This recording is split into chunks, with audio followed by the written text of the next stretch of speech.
Angin sore berembus lembut menyapu dedaunan di halaman kecil rumah kontrakan sederhana yang berdiri di pinggiran kota. Rumah itu mungkin hanya berdinding papan dan beratapkan seng. Namun bagi Luna, tempat itu adalah istana terindah yang kini ia tempati bersama suaminya, Ferdi, dan bayi kecil mereka yang baru saja lahir ke dunia 2 minggu yang lalu. Kebahagiaan sederhana menyelimuti hari-hari mereka, meskipun hidup tak bisa dibilang mudah. Luna menatap wajah mungil bayinya yang sedang terlelap di atas pangkuan. Aroma bedak bayi bercampur dengan harum air rebusan daun sirih menguar memenuhi ruangan. Sesekali ia menciumi kening si kecil, penuh kasih, seolah hendak menyampaikan seluruh cinta dan doa yang tak terucapkan. Di sudut ruangan, Ferdi terlihat sedang duduk bersandar di lantai, tertawa kecil melihat video lucu di ponselnya. "Sayang," ucap Luna pelan, tak ingin membangunkan bayinya. "Besok kamu bantu aku ya ambil pesanan kue donat di Burina. Katanya mau pesan 5 kotak buat arisan." Ferdi menoleh, lalu tersenyum tipis. "Iya, nanti aku antar. Tapi abis itu aku mau ke rumah Wanto bentar. Dia ngajak nonton bola bareng." Luna hanya mengangguk, berusaha menyimpan perasaan kecewanya sendiri. Ia tahu, sejak menikah Ferdi memang belum bekerja tetap.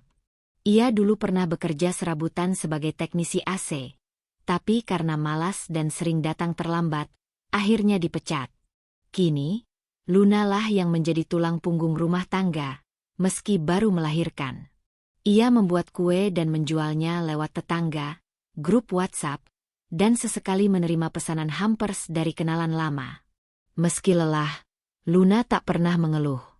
Ia yakin bahwa pernikahan adalah perjuangan 2 orang, dan jika sementara ini hanya dia yang bisa bekerja, tak apa. Ia percaya, suatu hari Ferdi akan berubah, menjadi suami dan ayah yang bisa dibanggakan. "Abang belum nemu kerjaan?" tanyanya hati-hati. Ferdi mendesah dan meletakkan ponselnya. "Belum. Susah sekarang. Kemarin ke warnet, lamar beberapa online, belum ada panggilan." Luna mengangguk. Meski dalam hatinya tahu Ferdi lebih sering main game online di warnet daripada benar-benar mencari kerja. Tapi ia tidak ingin memicu pertengkaran. "Nggak apa-apa. Yang penting jangan nyerah ya, Bang. Demi anak kita." Ferdi menatap Luna dan mengangguk samar. "Iya, nah, kita sama-sama berjuang ya." Luna tersenyum, dan dalam hatinya ia masih berpegang pada janji itu. Mereka akan sama-sama berjuang. Ia percaya cinta bisa menumbuhkan kekuatan dalam badai kehidupan. Dan untuk sekarang, rumah kecil mereka masih hangat dengan kasih sayang, walaupun hidup terasa berat. Malam itu, mereka makan malam sederhana. Nasi, telur dadar, dan sayur bening bayam. Luna memasak sambil menyusui anaknya, sementara Ferdi duduk mengipas-ngipasi anak mereka agar tidak digigit nyamuk. Saling bantu, saling rangkul, itulah prinsip rumah tangga mereka. Sebelum tidur, Ferdi memeluk Luna dari belakang sambil membelai perut istrinya yang masih lembek setelah melahirkan. "Maaf ya, nah, abang belum bisa kasih banyak." Luna menggenggam tangan suaminya erat. "Yang penting abang setia dan sayang sama aku dan anak kita. Itu cukup." Dan malam itu pun ditutup dengan kehangatan. Bayi mereka tidur nyenyak, dan Luna memejamkan mata dengan rasa syukur. Ia tak tahu bahwa kedamaian ini hanya sementara, bahwa badai besar tengah menunggu, dan cinta saja mungkin tak akan cukup. Di luar jendela, hujan mulai turun rintik-rintik, seperti pertanda bahwa langit pun mengerti. Kebahagiaan yang terlalu tenang seringkali adalah awal dari luka yang lebih dalam. Mentari pagi mengintip malu dari balik tirai tipis di jendela rumah kontrakan. Cahaya keemasan menyapu pelan wajah Luna yang sedang sibuk di dapur kecil. Di atas kompor, adonan donat mengembang sempurna di dalam wajan berisi minyak panas, menebarkan aroma manis yang menguar ke seluruh ruangan. Tangannya cekatan membolak-balik donat, sementara sesekali matanya melirik bayi yang masih terlelap dalam boks di ruang tengah. Peluh menetes di pelipisnya. Baru jam 7 pagi, tapi Luna sudah mengerjakan begitu banyak hal. Menyusui, mencuci pakaian bayi, menyapu rumah, menyiapkan adonan, hingga mengemas pesanan donat yang cukup banyak hari itu. Semua dilakukannya sendiri, tanpa bantuan. Sementara itu, Ferdi masih terlelap di kasur tipis mereka. Tubuhnya tergolek santai, sesekali mendengkur pelan. Di sampingnya, ponsel menyala dengan notifikasi game online yang belum berhenti sejak semalam. Luna mendekat dan menggoyangkan bahu suaminya pelan, mencoba tidak membangunkan bayi. "Bang, bangun ya. Udah pagi. Donat Burina nanti diantar jam 9. Ferdi menggeliat malas, mengucek matanya. "Nanti aja. Masih ngantuk, semalam tidur jam 3. Luna tersenyum kecut. Ia tahu, tidur jam 3, itu bukan karena begadang kerja atau belajar, tapi karena main game dengan teman-temannya. Tapi ia memilih diam. Dia masih ingin menjaga rumah tangganya tetap damai, walaupun damai itu kini terasa berat sebelah. "Kalau abang capek, nggak usah anter deh. Aku minta tolong tetangga aja," katanya pelan. Ferdi langsung duduk dan menatap Luna. "Lah, kenapa jadi gitu? Aku kan bisa antar." "Ya udah, aku mandi dulu." Luna mengangguk, berusaha menyembunyikan kekesalan yang mengendap di hatinya. Ferdi selalu begitu, mudah tersinggung jika tanggung jawabnya disentuh, tapi enggan berubah. Namun Luna tetap menyiapkan kopi dan sarapan untuknya, berharap pagi ini bisa lebih baik dari kemarin. Setelah Ferdi pergi mengantar pesanan, Luna kembali ke dapur, menyiapkan adonan baru untuk pelanggan yang sudah memesan lewat WA. Tangan Luna bergerak cepat, namun pikirannya tak tenang. Dalam hatinya, dia mulai merasa jenuh, bukan karena pekerjaan rumah atau menjaga bayi, tapi karena dia seperti menjalani semuanya sendiri. Sore harinya, Ferdi pulang, bukan dengan kabar baik, tapi dengan ekspresi penuh semangat karena berhasil menang kompetisi kecil di game online yang dimainkannya. "Sayang, tadi menang turnamen. Lumayan. Dapat pulsa 100.000 dari komunitas," serunya bangga. Luna menoleh, meletakkan baskom cucian di ember. "Tapi tadi katanya mau langsung pulang abis antar donat." "Ya sekalian mampir ke rumah Wanto, dia yang ajak tanding." "Terus pesanan donat sore dari Bu Marni gimana?" Ferdi mengangkat bahu. "Lupa. Maaf ya." Luna hanya diam. Ingin rasanya marah, tapi ia tahu percuma. Ferdi akan membela diri, dan berakhir dengan debat. Ia menarik napas panjang, menatap bayi yang kini sudah bisa tersenyum ketika dipanggil namanya. "Aku harus kuat buat kamu, nak," bisiknya lirih. Malam pun tiba. Luna kembali menyiapkan bahan-bahan dagangannya sambil menidurkan anaknya. Ia mulai menyadari bahwa setiap hari kini berjalan dengan pola yang sama. Ia bangun pagi, bekerja tanpa henti, sementara Ferdi menganggur tanpa niat serius mencari kerja. Uang hasil jualan Luna digunakan untuk kebutuhan rumah, susu bayi, bahkan rokok Ferdi. Namun Luna tetap bertahan. Ia percaya semua ini akan berubah. Ia hanya perlu bersabar sedikit lagi. Mungkin hanya soal waktu sampai Ferdi sadar dan bangkit. Itulah yang terus ia tanamkan dalam hati. Hari-hari berikutnya berlalu dengan kelelahan yang nyaris tak ada jeda. Luna bahkan pernah jatuh pingsan di dapur karena memaksakan diri menyelesaikan 5 pesanan dalam 1 hari. Sementara malam sebelumnya ia tidak tidur karena bayi mereka demam. Saat itu Ferdi justru tidak ada di rumah. Katanya sedang cari peluang kerja bersama temannya di luar kota. Tapi setelah dicek oleh Luna lewat teman di grup, ternyata dia hanya nongkrong dan karaokean. Ketika Luna sadar dari pingsan, ia mendapati tetangganya, Mbak Risa, sedang menyuapi bayi mereka. Tangisannya pecah. Ia merasa gagal, lemah, dan sangat lelah. Tapi ia menahan semuanya sendirian. Malam itu, saat Ferdi pulang dan menemukan Luna duduk memandangi langit malam dengan mata sembab, Ia hanya mengangkat bahu. "Kamu kenapa sih? Baper banget." Dan kalimat itu membuat dada Luna seperti ditusuk.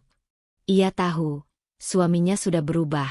Atau mungkin, memang sejak awal tidak pernah dewasa. Tapi ia masih memilih diam. Hatinya belum siap menerima bahwa ia mungkin sedang mempertahankan seseorang yang sudah menyerah. Luna menatap langit, mengusap air mata pelan. "Tuhan, beri aku kekuatan. Jangan sampai aku menyerah." Namun jauh di lubuk hatinya, Luna mulai sadar, ia memang harus kuat. Bukan untuk mempertahankan pernikahan yang goyah, tapi demi anaknya. Demi dirinya sendiri. Pagi itu langit tampak mendung, seolah memberi isyarat bahwa hari yang kelabu tengah menanti. Luna sedang duduk di ruang tamu sempit rumah kontrakannya, memangku bayi yang sedang menyusu, ketika suara ketukan pintu terdengar cepat dan keras. Ia sedikit terkejut. Siapa yang datang sepagi ini? Dengan bayi di pelukannya, Luna berjalan ke pintu dan membukanya perlahan. Matanya membelalak kaget ketika melihat siapa yang berdiri di depan rumah. Bu Yani. Perempuan parubaya itu berdiri dengan wajah kusut, rambut acak-acakan, dan satu koper besar di tangannya. Wajahnya tampak panik, dan matanya langsung melirik ke dalam rumah. "Cepat, Nah, buka pintunya. Gawat, ibu harus nginep di sini dulu." Tanpa diberi penjelasan, Bu Yani langsung menyeruak masuk, menyeret kopernya begitu saja ke dalam. Luna mengunci pintu pelan, masih bingung dan bingung. "Ada apa, Bu? Kok ibu mendadak datang gini?" Bu Yani duduk di lantai tanpa melepas sandalnya. Ia membuka jilbabnya dengan gerakan cepat dan mengeluh panjang. Rumah ibu digedor-gedor sama rentenir. Itu arisan bodong. Ternyata penipuan. Uang ibu lenyap 50 juta. Luna terdiam. Satu sisi ia kaget, tapi sisi lain, lebih kuat, adalah rasa cemas. Rumah mereka kecil, penghasilan mereka pun sangat pas-pasan. Bahkan untuk makan sehari-hari saja seringkali Luna harus mengatur agar cukup. Bagaimana jika sekarang harus menampung mertuanya? "Terus, ibu sekarang nginep di sini?" tanya Luna, ragu-ragu. "Ya iyalah. Mau tidur di emperan pasar? Masa anak sendiri nggak bisa nampung ibunya?" "Ferdi mana?" Luna menelan ludah. "Mas Ferdi masih tidur, Bu." Seketika, Bu Yani bangkit, masuk ke kamar dan langsung membentak. "Ferdi, bangun. Ini ibu, loh. Masa ibu sendiri dibiarin ketok-ketok di luar?" Ferdi membuka matanya dengan malas. Namun begitu melihat ibunya, ia buru-buru duduk dan menyalami tangan Bu Yani. "Loh, ibu? Tumben. Kenapa datang mendadak?" Bu Yani mulai bercerita panjang lebar, dengan nada tinggi dan dramatis. Ferdi hanya mengangguk-angguk, kadang memotong, dan sesekali memeluk ibunya. Sementara itu, Luna hanya berdiri di sudut ruangan, menggendong anaknya, merasa seperti tamu di rumah sendiri. Hari itu menjadi awal dari babak baru di rumah kontrakan kecil mereka. Bu Yani resmi menetap, tanpa batas waktu. Ia mengambil alih ruang tengah, menumpuk koper, tas, bahkan peralatan masak miliknya sendiri yang katanya lebih layak dipakai daripada peralatan kampung milik Luna. Ia mulai mendikte dapur, mengubah letak barang-barang, bahkan mencela cara Luna mengasuh anak. "Jangan sering digendong terus. Nanti bau tangan. Taruh aja di kasur. Sayur bayam ini hambar. Nah, ibu nggak bisa makan kayak gini. Kamu itu ibu rumah tangga. Jangan keluyuran mulu jualan kue. Suami diurus dulu." Luna hanya bisa tersenyum kaku. Ia tahu, jika ia melawan, maka ia akan dianggap menantang. Dan seperti yang sudah-sudah, Ferdi pasti akan membela ibunya, bukan dirinya. Di malam hari, ketika Luna ingin berbicara berdua dengan Ferdi tentang kehadiran ibunya, Ferdi langsung membela Bu Yani tanpa sempat Luna menjelaskan. Nah, ibu lagi susah. Kamu jangan egois. Kita kan keluarga. Gak usah banyak ngeluh. Bantuin aja dulu. Luna hanya menatap suaminya dalam diam. Sungguh, ia tidak keberatan membantu. Tapi mengapa selalu dia yang harus mengalah? Mengapa harus dia yang berlapang dada? Ketika hatinya terus dipukul oleh sikap yang tidak adil? Keesokan harinya, ketika Luna hendak mengantar pesanan kue ke tetangga, Bu Yani mencegahnya. Kamu mau kemana? Itu cucian masih numpuk. Urus dulu rumah tanggamu, baru mikir jualan. Tapi Bu, ini pesanan sudah ditunggu. Udah, nanti juga orang ngerti kalau kamu ada urusan rumah. Kamu pikir suami kamu suka istrinya keluyuran tiap hari? Luna terdiam, merasakan tenggorokannya tercekat. Sungguh, ia tak tahu bagaimana caranya menyenangkan Bu Yani. Apapun yang ia lakukan selalu salah di matanya. Tapi demi anak, demi bertahan, ia masih tetap diam. Seminggu berlalu. Kehadiran Bu Yani membuat rumah kontrakan itu terasa lebih sempit, lebih panas, lebih menyesakan. Ferdi makin jarang membantu Luna.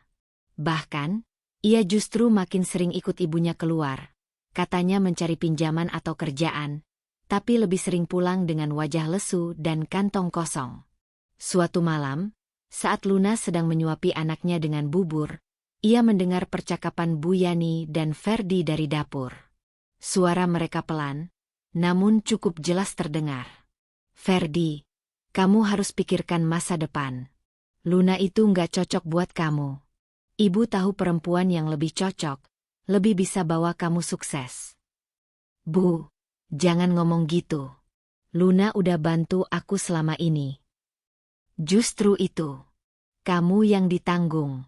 Kamu harusnya jadi kepala keluarga, bukan numpang hidup sama istri. Jantung Luna berdegup kencang. Ia memejamkan mata, mencoba menahan air mata yang mulai menggenang. Hatinya hancur. Di saat ia berjuang sendirian menjaga rumah tetap utuh, justru orang-orang terdekatlah yang ingin merobohkannya. Malam itu, Luna menangis diam-diam. Pagi itu, seperti pagi-pagi sebelumnya, Luna bangun lebih dulu. Ia menyusui bayinya dengan penuh kelembutan, meski kelopak matanya sembab karena semalaman menangis diam-diam. Rumah kontrakan itu masih sunyi. Bu Yani tertidur pulas di ruang tengah, mendengkur pelan. Sementara Ferdi baru saja memutar badan di kasur kecil mereka, tenggelam dalam tidurnya yang nyenyak. Namun, yang tak diketahui Luna, pagi-pagi seperti ini pula yang digunakan Ferdi untuk membuka aplikasi pesan rahasia di ponselnya. Saat Luna sedang merebus air atau menidurkan bayi, Ferdi diam-diam asyik mengobrol dengan seseorang. Seorang perempuan dari masa lalu, yang seharusnya sudah terkubur bersama kenangan lama. Namanya Sabrina. Perempuan itu dulu mantan pacar Ferdi sewaktu mereka masih SMA. Dulu, Sabrina biasa saja, tak lebih dari gadis cantik dengan senyum manis dan ambisi besar. Tapi sekarang, dia berubah. Hidup mewah, gemerlap, sering pamer liburan dan barang-barang branded di media sosial. Foto-fotonya sering beredar di grup pria-pria pengangguran seperti Ferdi, dan secara tak sengaja, ia menemukan akun Sabrina di salah satu aplikasi live streaming. Mereka mulai saling sapa, lalu lanjut ke obrolan privat. Dari sanalah semuanya dimulai kembali. Sabrina kini hidup berkecukupan karena berpacaran dengan pria-pria mapan. Dan meskipun tak ada ikatan resmi, ia bisa hidup enak tanpa harus repot bekerja keras. Di matanya, pria hanyalah kendaraan untuk meraih kenyamanan. Dan Ferdi, lemah, mudah dibujuk, lapar validasi, menjadi target yang mudah dikendalikan. Ferdi tersenyum-senyum sendiri di kamar mandi saat membaca pesan Sabrina pagi itu. Masih tidur sama istrimu yang bau dapur itu? Kasihan banget kamu. Disusul emoji tertawa. Ferdi membalas. Iya, tapi bentar lagi gue lepas dari dia. Dia ngapain coba? Cuma bikin donat. Lalu Sabrina membalas foto dirinya sedang duduk di kafe mahal, dengan dress ketat dan makeup sempurna, disertai tulisan. Kalau kamu serius, aku bisa bantu kamu hidup nyaman, asal kamu tinggalkan hidup kamu yang sekarang. Kata-kata itu menancap dalam pikiran Ferdi. Ia tahu ia tak punya pekerjaan, dan selama ini hidup dari hasil jualan istrinya. Ia tahu, Bu Yani pun sudah mulai tak tahan dengan Luna. Semua tekanan itu seolah menyuruhnya melakukan satu hal. Tinggalkan Luna, cari jalan lain yang lebih mudah. Yang lebih menguntungkan. Hari demi hari, sikap Ferdi berubah. Ia makin sering keluar rumah dengan alasan mencari kerja, tapi pulang membawa bungkusan makanan mahal, padahal jelas bukan dari uangnya. Ia mulai mengganti parfumnya, memperhatikan penampilannya, bahkan membeli baju baru yang dibungkus sembunyi-sembunyi agar Luna tak tahu. Tapi Luna tahu. Ia melihat gerak-gerik Ferdi yang aneh, tapi tak punya bukti untuk bertanya. Dan ia terlalu takut mendengar jawaban yang sebenarnya. Mas, uang dapur kemarin kamu pakai buat apa ya? Aku bingung, minyak goreng tinggal setetes. Ferdi menjawab ketus. Ya kali aku nggak boleh pakai duit rumah tangga. Masa suami kayak pengemis? Luna hanya terdiam. Di hadapan suaminya, ia seperti bayangan, selalu ada tapi tak dianggap. Bahkan Bu Yani ikut-ikutan memperkeruh keadaan. Kamu tuh istri ya istri. Jangan kayak bendahara. Uang dikit aja dihitung-hitung. Kamu pikir Ferdi itu babu kamu? Luna menghela napas dalam hati. Kembali, semua disalahkan padanya. Padahal ia yang bekerja keras, ia yang mengasuh anak, ia yang mengurus rumah. Tapi siapa peduli? Suatu sore, saat Luna tengah menyuapi bayinya, notifikasi pesan WhatsApp Ferdi muncul di layar ponsel yang diletakkan di meja. Ferdi sedang mandi. Luna tak berniat mengintip. Tapi saat layar ponsel menyala dan memperlihatkan nama, Sabrina tanda ciuman, dengan isi pesan. Kapan kamu tinggalin perempuan kampung itu? Aku udah bosen nunggu. Dunia Luna seolah berhenti berputar. Tangan yang memegang sendok berguncang, bubur bayi menetes ke lantai. Bayi mereka memandang ibunya, seolah ikut membaca kesedihan yang mendadak meledak dari sorot mata Luna. Dengan tangan gemetar, Luna mengambil ponsel itu dan membuka pesan-pesan sebelumnya. Ia membaca semuanya. Setiap ejekan, setiap canda mesum, setiap rencana masa depan yang dibicarakan Ferdi dan Sabrina. Tak satu pun menyebut namanya dengan hormat. Ia disebut perempuan bau dapur, beban, penghalang hidup enak. Luna menutup ponsel itu perlahan, menatap bayi di pangkuannya, dan memeluknya erat. Ia ingin berteriak, tapi tidak bisa. Ia ingin marah, tapi terlalu hancur untuk mengeluarkan amarah. Air matanya mengalir, jatuh ke pipi anaknya, membasahi baju mungil itu. Ketika Ferdi keluar dari kamar mandi, Luna hanya diam. Ia menyembunyikan semua air matanya, menyimpan semuanya untuk dirinya sendiri. Tak ada konfrontasi malam itu. Tidak ada bentakan. Tidak ada tangis histeris. Hanya senyap, dan luka yang makin dalam mengendap di dada Luna. Malam semakin larut. Di luar, hujan rintik-rintik turun membasahi halaman. Luna menatap bayinya yang sudah tertidur. Di dalam diamnya, ia hanya bisa berdoa. Ya Allah, kalau ini bukan rumah tempatku menetap, beri aku jalan keluar. Tapi jika aku harus tetap di sini, beri aku kekuatan yang lebih besar dari luka yang kau beri. Dan di balik temaram lampu rumah kontrakan itu, Ferdi masih mengirimkan emoji hati ke ponsel yang sama, menertawakan rumah tangga yang sekarat, sambil menunggu pelukan dari pelakor yang menjanjikan surga palsu. Luna belum tahu bagaimana semuanya akan berubah. Tapi malam itu, untuk pertama kalinya, ia berhenti berharap pada Ferdi. Ia hanya berharap pada dirinya sendiri, dan Tuhan. Pagi itu, langit tampak cerah, tapi hati Luna semakin mendung. Setelah membaca semua pesan antara Ferdi dan Sabrina, luka di hatinya seperti terus disayat setiap kali melihat wajah suaminya. Namun ia memilih diam. Tidak karena takut, tapi karena ia tahu, pertengkaran tak akan membuat segalanya lebih baik. Dan yang paling ia takuti adalah bayinya mendengar suara ibunya menangis, atau melihat ayah dan ibunya bertengkar seperti dua orang asing yang saling benci. Luna tetap menjalani hari seperti biasa, membuat kue, mengasuh anak, menyapu rumah, mencuci pakaian yang menggunung karena Bu Yani menolak menyentuh cucian. Bahkan pakaian dalam Bu Yani pun, Luna yang mencuci. Dengan sabar, dengan hati yang sudah remuk, tapi tetap mencoba berdiri. Namun luka-luka baru tak pernah berhenti datang. Suatu siang, ketika Luna baru saja menyelesaikan 15 kotak donat untuk pesanan tetangga, Bu Yani masuk ke dapur dengan wajah masam. "Nah, ini donatnya terlalu manis. Orang diabetes bisa mati makan ini. Kamu itu jualan. Pikirin kesehatan pembeli juga.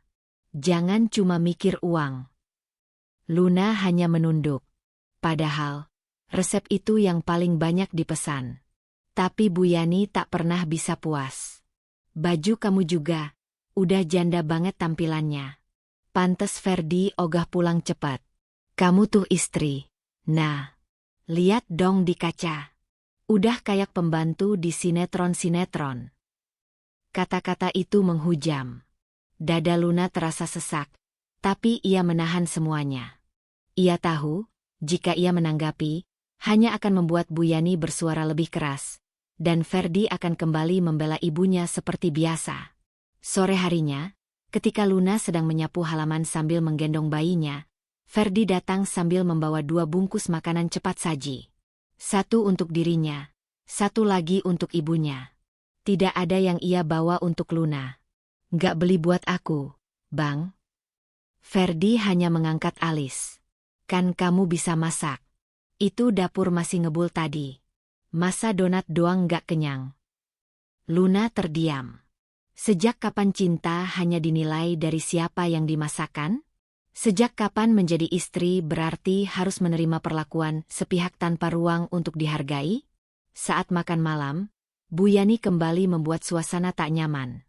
Ia sengaja mengobrol keras-keras dengan Ferdi soal betapa Sabrina lebih cocok untuk Ferdi. "Itu si Sabrina. Ya, bener-bener wanita modern.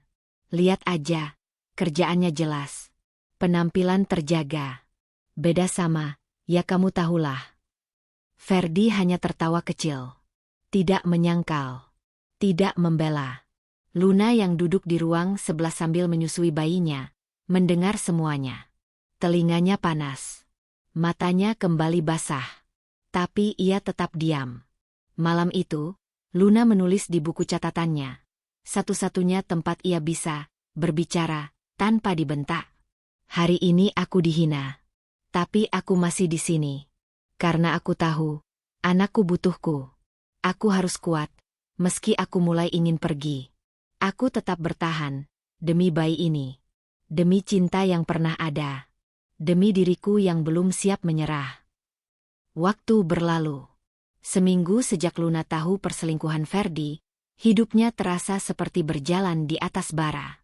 Ia bekerja keras, tapi dihina. Ia bersikap baik, tapi dicemooh. Bahkan bayi mereka pun ikut dijadikan bahan celaan oleh Bu Yani. "Itu anak kamu, ya? Kok makin item? Kurang susu ya? Pantes aja, ibunya cuma jualan donat." Luna hanya memeluk anaknya. Bagaimana bisa seorang nenek berbicara begitu ke cucunya sendiri? Tapi ia tahu jawabannya. Bu Yani tidak menganggap anak ini sebagai bagian dari hidupnya. Karena ia menganggap Luna bukan menantu yang pantas.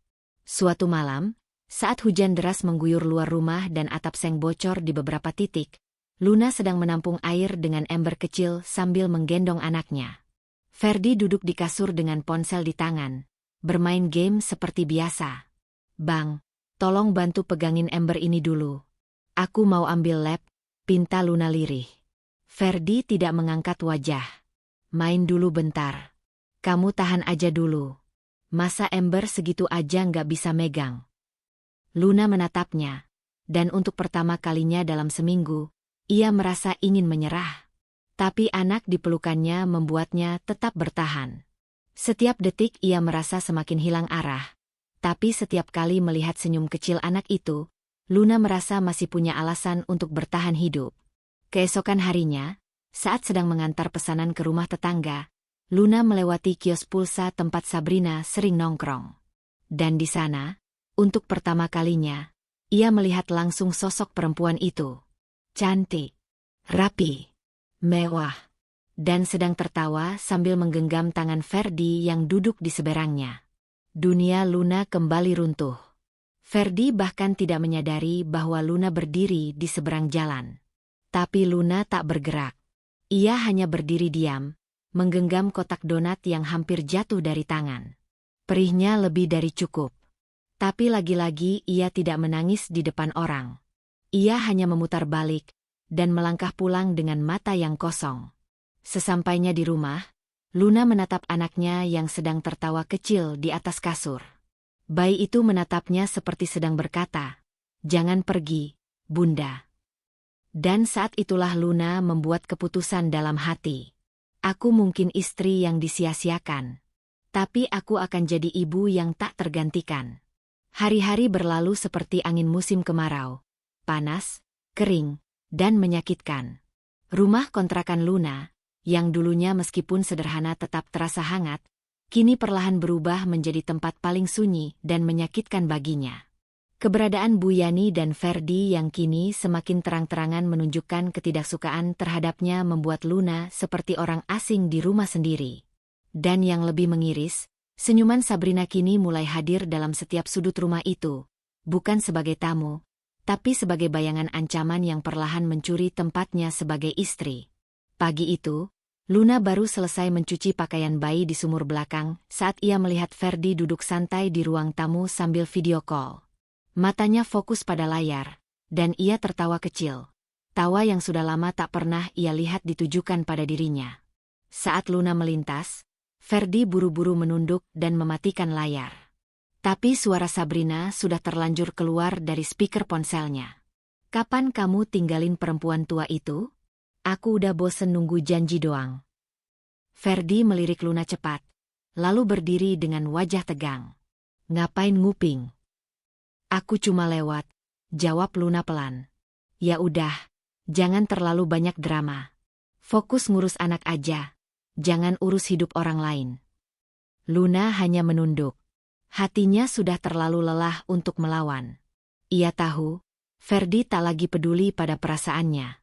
Dan kini, Sabrina sudah menjadi nyata dalam kehidupan mereka. Bukan lagi hanya lewat pesan rahasia, tapi melalui tawa dan janji-janji yang terus Ferdi beri. Padahal ia sendiri tak bisa menepati janjinya sebagai suami. Tak lama setelah itu, Luna mulai merasakan perubahan yang semakin tajam.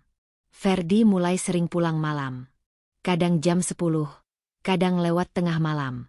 Alasannya selalu sama, mencari kerja, ketemu teman, ada peluang bisnis. Tapi Luna tahu, itu semua bohong. Terutama ketika ia mencium parfum asing di baju Ferdi. Parfum yang sama seperti yang tercium dari Sabrina saat Luna melihat mereka di kios pulsa minggu lalu. Di meja makan, Ferdi kini jarang menyentuh masakan Luna. Ia lebih sering membawa bungkusan makanan dari luar, makanan mahal, yang jelas bukan dari uang mereka yang pas-pasan. Kadang, ia bahkan membuang masakan Luna dengan alasan, "Nggak doyan makanan sisa." Bu Yani, seperti biasa, menjadi penyulut api yang tak henti menyiramkan bensin ke bara itu. Ferdi sekarang makin dewasa. "Luna, kamu jangan kayak cacing kepanasan. Kalau suami kamu mau berteman sama perempuan lain, bukan berarti dia selingkuh. Itu namanya membangun relasi. Kamu tuh terlalu sensitif." Luna diam. Tapi setiap kata yang didengarnya, membuat batinnya makin terkikis. Apalagi ketika suatu sore, Sabrina mengunggah foto story di media sosial, sedang makan malam romantis di restoran dengan seorang pria yang tak terlalu jelas wajahnya. Tapi Luna tahu itu Ferdi, dari jaket yang dipakainya. Dan yang membuat hatinya makin hancur. Sabrina menulis caption yang menusuk. Makan malam dengan calon masa depan. Yang di rumah? Cuma masa lalu. Postingan itu dibagikan oleh salah satu tetangganya yang tanpa sengaja melihat, lalu dikirimkan diam-diam ke Luna. Hatinya makin remuk. Tapi tetap, ia memilih tidak berkonfrontasi. Malam harinya, saat bayi mereka rewel karena demam, Luna begadang sambil menunggui sang buah hati. Ia mengompres, menyusui, menggendong dengan punggung yang terasa nyeri luar biasa. Ferdi? Ia baru pulang jam 2 pagi, dengan wajah lelah dan mata merah. Tapi bukan karena kerja keras. Luna tahu, ia baru saja dari pelukan Sabrina. Anakmu demam, ucap Luna, pelan. Ferdi hanya melirik. Ya udah, kamu obatin. Kan kamu yang urus. Luna menatap suaminya dalam diam. Ada kalimat yang ingin ia teriakan, tapi tertahan di kerongkongan. Ia tak mau anak mereka mendengar suara ibunya marah. Biarlah bayi itu tumbuh dengan cinta, meskipun hanya dari satu sisi. Besoknya, perubahan semakin mencolok.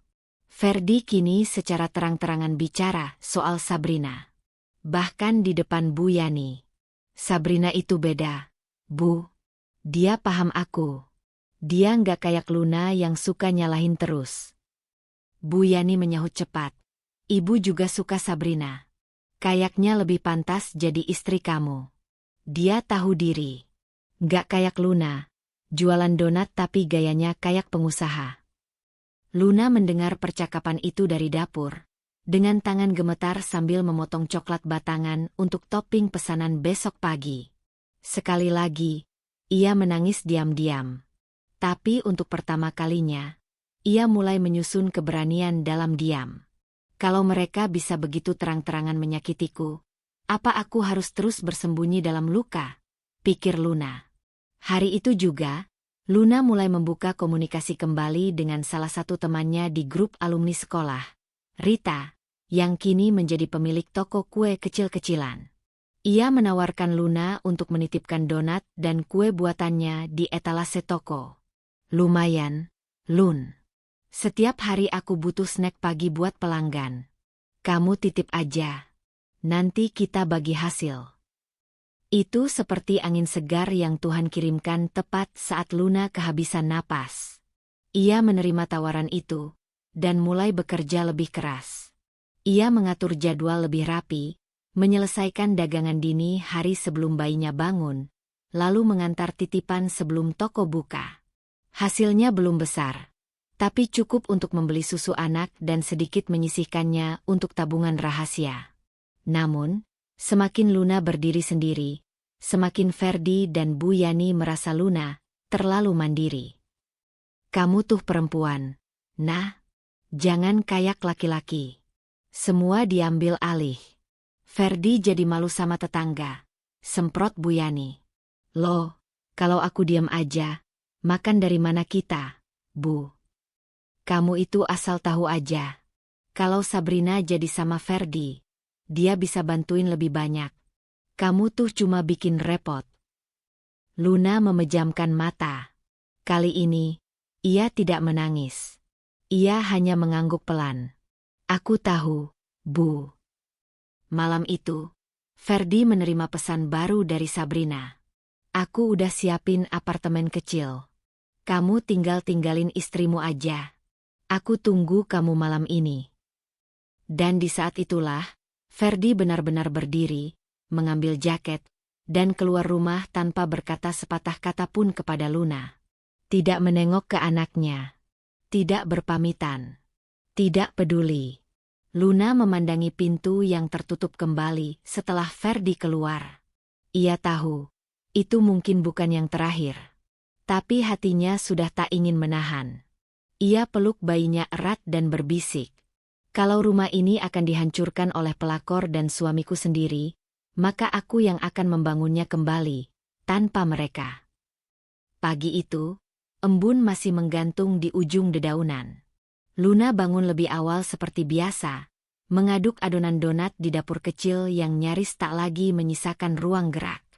Bayinya masih terlelap, Sementara suara Bu Yani sudah terdengar menggerutu dari ruang tengah.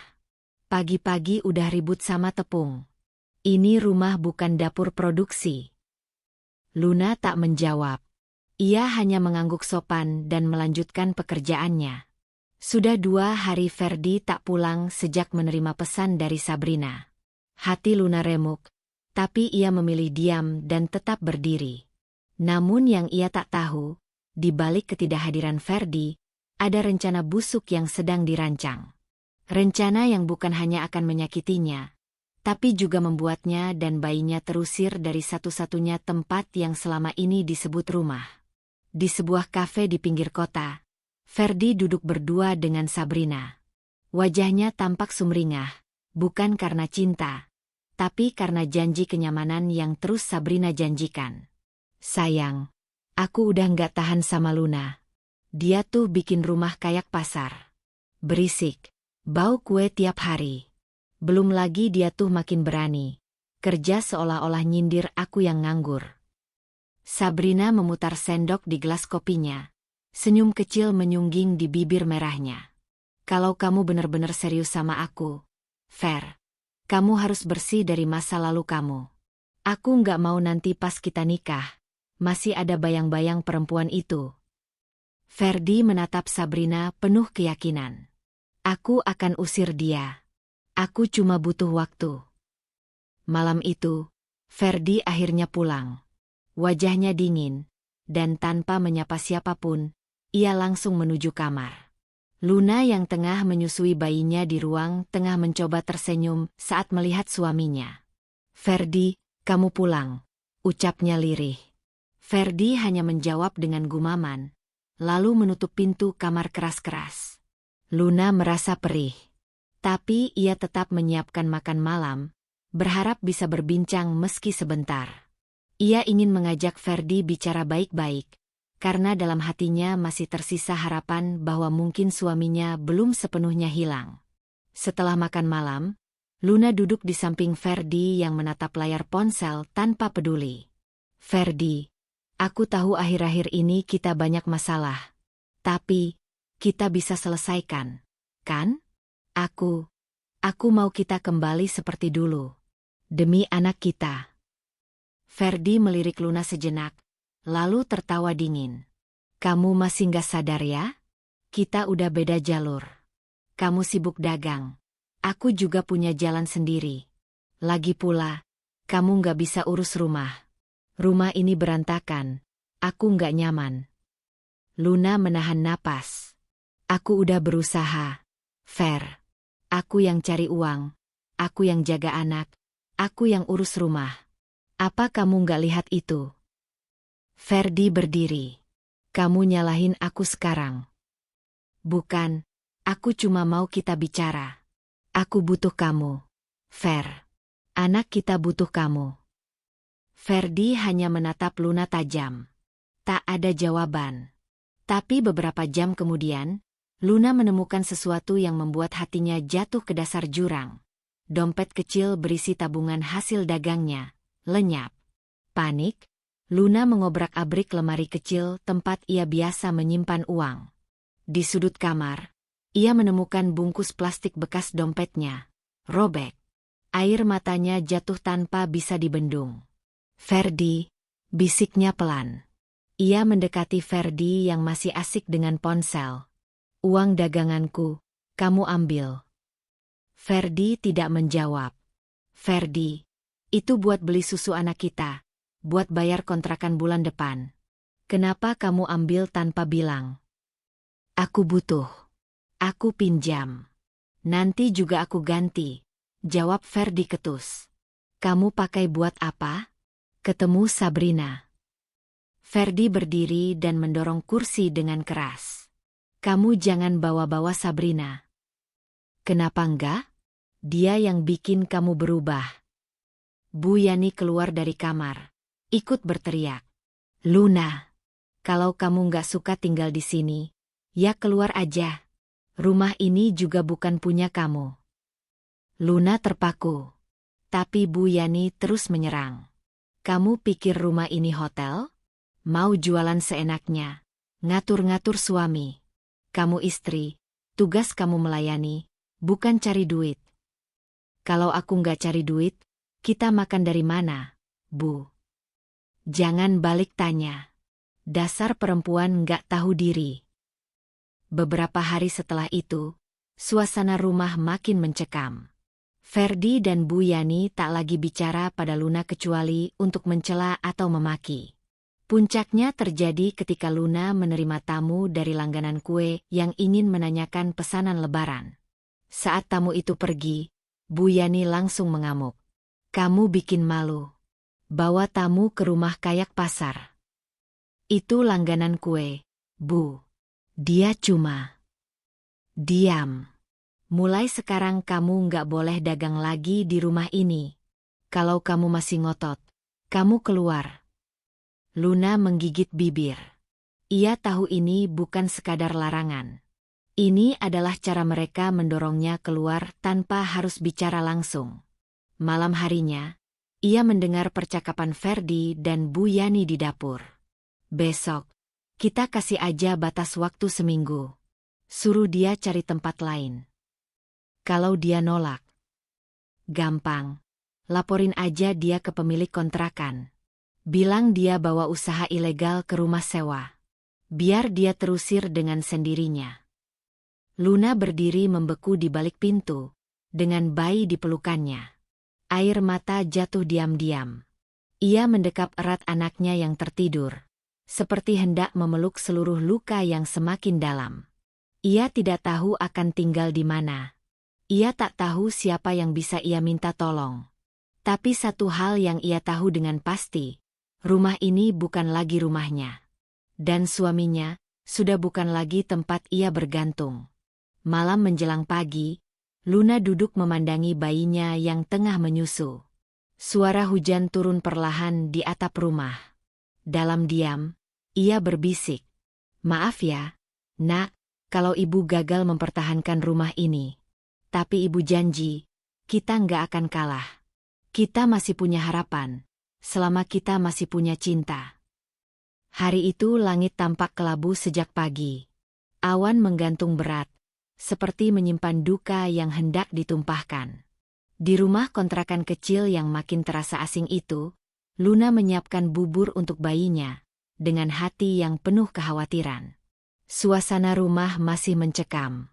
Ferdi dan Bu Yani sudah 2 hari ini tak bicara sepatah kata pun padanya.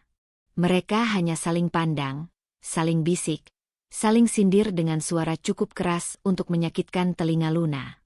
Setiap langkahnya terasa seperti menghitung waktu bom yang siap meledak. Dan siang itu, bom itu benar-benar meledak. Ferdi pulang dengan wajah tegang. Di belakangnya, berdiri Sabrina, dengan mantel mewah dan senyum yang mencibir. Luna yang tengah menyuapi bayinya di ruang tengah tertegun. Sabrina masuk tanpa permisi, memandangi Luna dari ujung kepala sampai kaki. Oh, ini perempuan yang katanya nggak bisa diatur itu. Katanya sambil terkekeh. Luna menatap Ferdi dengan tatapan tak percaya. Kenapa dia ada di sini? Ferdi melangkah maju. Wajahnya dingin dan tak menunjukkan sedikit pun rasa iba. Kamu harus pergi, Luna. Hari ini juga. Luna berdiri. Apa maksudmu? Ini rumah kontrakan. Aku yang sewa. Aku yang punya hak. Dan aku nggak mau kamu tinggal di sini lagi. Ferdi, ini bukan cuma rumah. Ini tempat anakmu lahir. Ini tempat aku berjuang buat kita. Ferdi menepis tangannya yang menyentuh lengannya. Udah cukup. Kamu nggak punya hak lagi di sini. Bu Yani keluar dari kamar dengan 2 kantong plastik berisi pakaian. Nih, bawa ini. Barang-barang kamu udah dikemasin. Ambil anak kamu, dan silakan pergi sebelum sore. Luna membeku. Matanya menatap bayi di pelukannya, yang kini mulai merengek karena udara makin dingin. Kalian serius? Sabrina menyeringai. Kalau nggak mau pergi, kita bisa panggil polisi. Bilang aja kamu ganggu rumah tangga orang. Kata-kata itu seperti pisau berkarat yang menyayat dada Luna. Ia tidak berteriak, tidak mengamuk. Ia hanya diam. Tapi matanya berkata banyak. Ia menggendong bayinya, mengambil kantong plastik itu, dan melangkah perlahan keluar rumah. Langit yang tadi hanya mendung, kini luruh jadi hujan deras. Di bawah guyuran hujan, Luna berjalan menapaki jalanan gang sempit.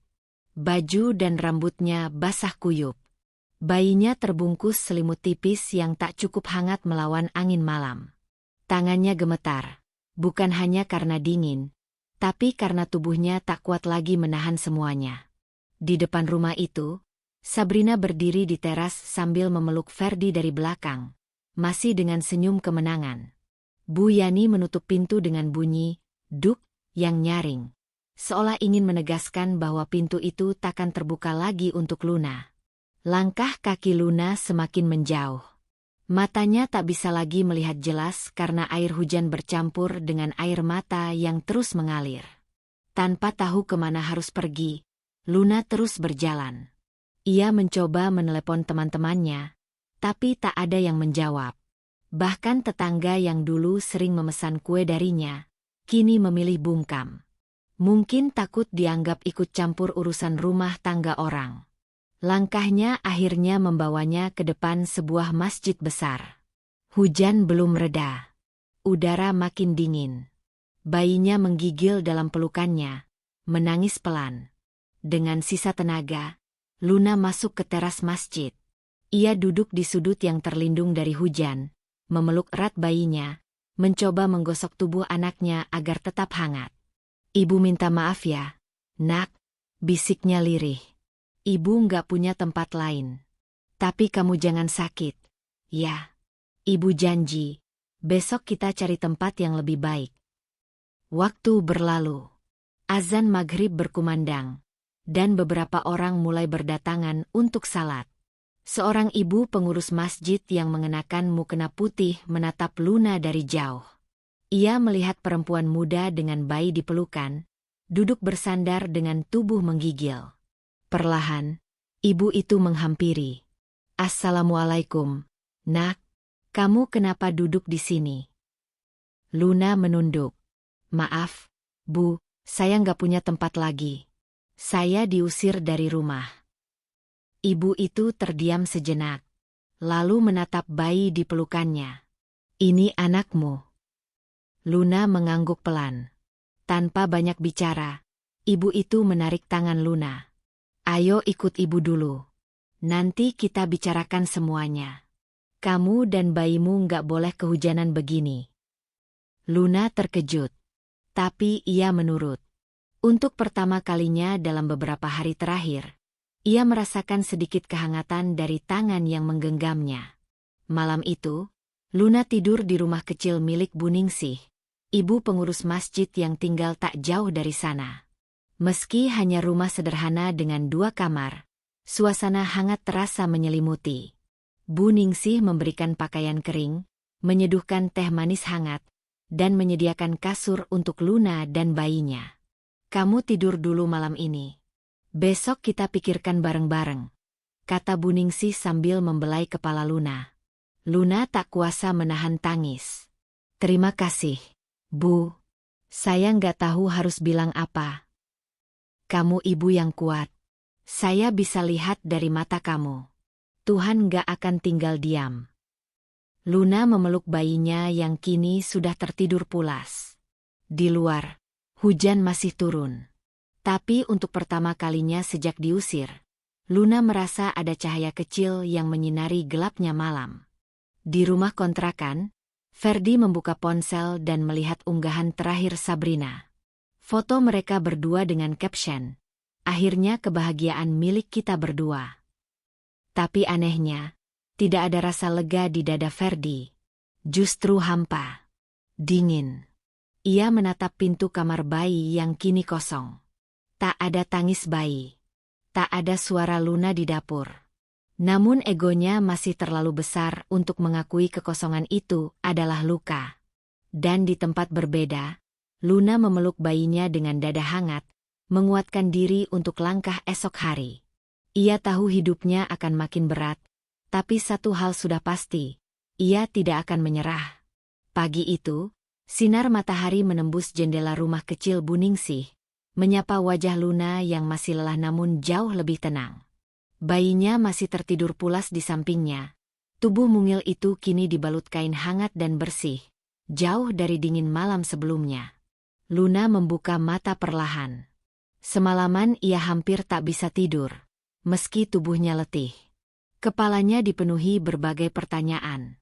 Harus kemana? Harus mulai dari mana? Bagaimana nasib anaknya ke depan? Tapi ketika ia melihat wajah bayinya yang damai, sebuah kekuatan muncul perlahan. Ia tahu, dia harus berdiri lagi. Tidak ada waktu untuk menyesali nasib. Bu Ningsih mengetuk pintu pelan, lalu masuk dengan sepiring nasi dan telur dadar di tangannya.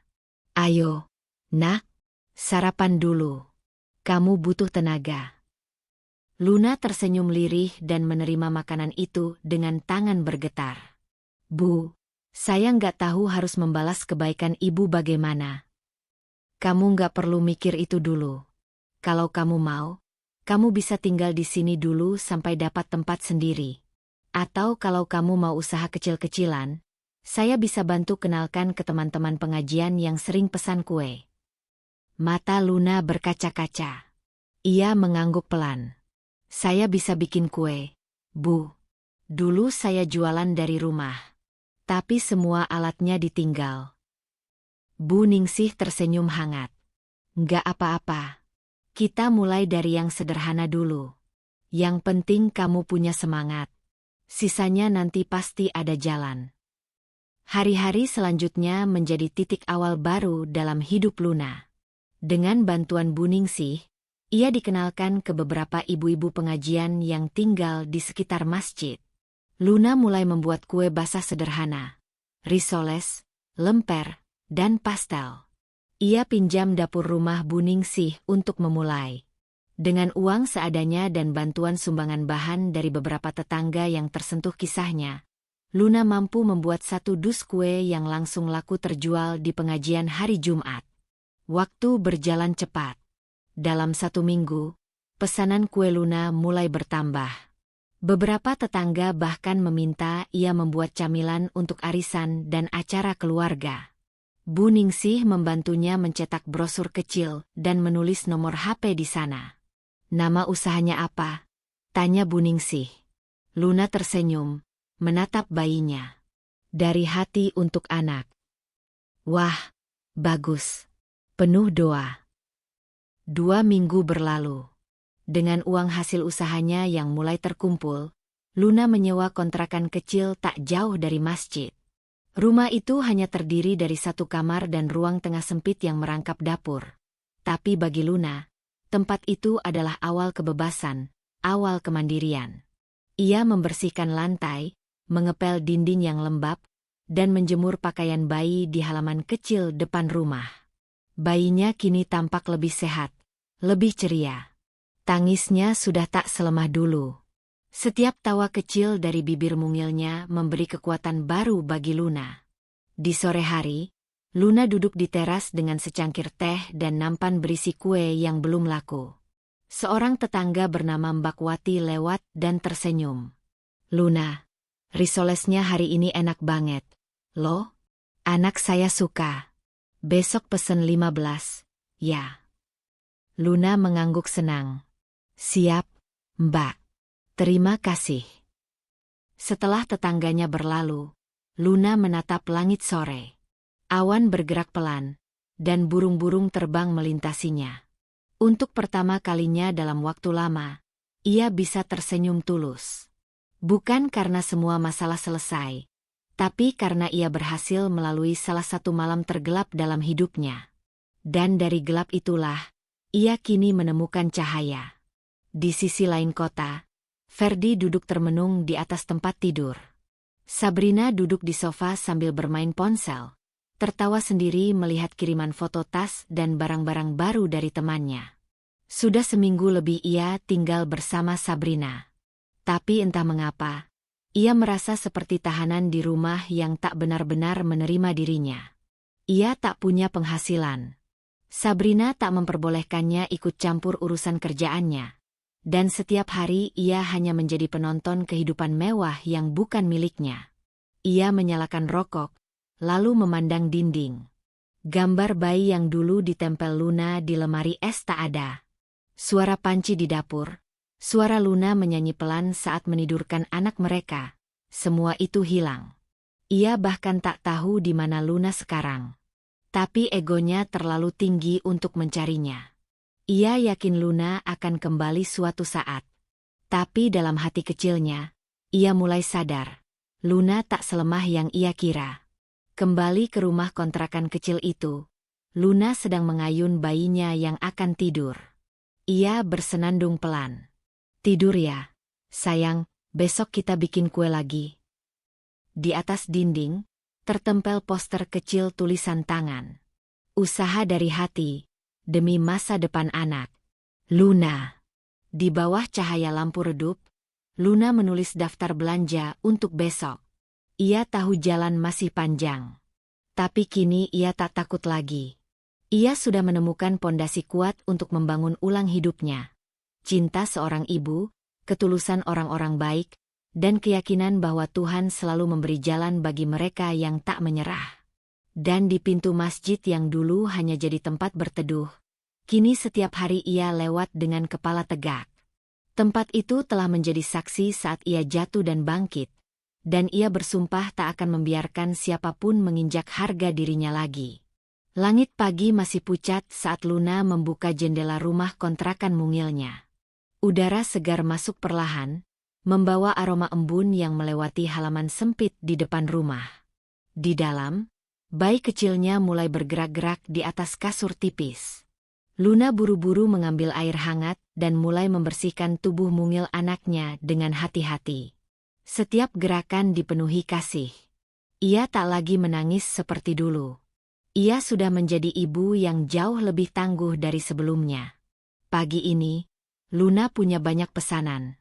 Risoles 50 biji untuk arisan Bu Lilis, lemper 100 biji untuk acara pengajian Mbak Wati, dan kue bolu kukus warna-warni untuk syukuran tetangga sebelah. Ini pesanan terbanyak sejak ia memulai kembali usaha kecilnya 2 minggu lalu. Tangannya sibuk, tapi hatinya dipenuhi rasa syukur. Sambil mengaduk adonan, Luna menatap foto bayinya yang ia tempel di dinding dapur dari sisa kertas kalender. "Kita kuat, nak.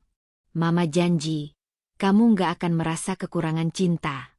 Walaupun papa kamu sudah tak mau lihat kita lagi." Tangannya mulai membentuk risoles satu persatu, melipat kulit dengan cepat dan rapi. Ia sudah hafal cara menghemat bahan tapi tetap menjaga rasa. Peralatan masaknya masih sederhana, tapi hatinya kini terasa mewah oleh keberanian dan keyakinan.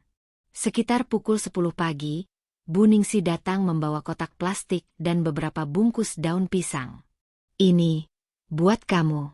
Saya tadi ke pasar sekalian beli bahan tambahan. Bu Lilis tadi nitip salam dan katanya kalau kue kamu cocok, minggu depan mau pesan lagi buat acara keluarganya." Luna tersenyum lebar. "Alhamdulillah, Bu. Saya jadi tambah semangat." Semangat itu penting. Tapi jangan lupa istirahat juga ya. Jangan semua dipaksain. Kamu punya bayi, butuh tenaga buat ngurus dia juga. Luna mengangguk. Dia tahu tubuhnya belum sepenuhnya pulih sejak melahirkan. Tapi rasa lelah tak pernah cukup kuat untuk mengalahkan tekadnya. Siang itu, rumah kontrakan kecil Luna berubah menjadi dapur perang. Nampan-nampan berisi kue aneka bentuk memenuhi meja makan, tikar plastik di lantai, bahkan kursi-kursi lipat milik tetangga yang ia pinjam.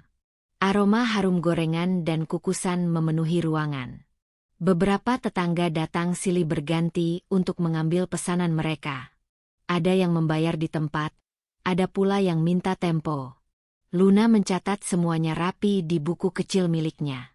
Meski belum banyak untung bersih, ia sudah bisa mulai menyisihkan sedikit demi sedikit untuk membeli kompor gas baru dan mixer bekas di bulan depan. Saat malam tiba, setelah semua kue selesai dan pesanan terkirim, Luna duduk bersandar di dinding, menatap anaknya yang tertidur dalam pelukannya. Peluh membasahi pelipisnya, tapi bibirnya tetap mengukir senyum.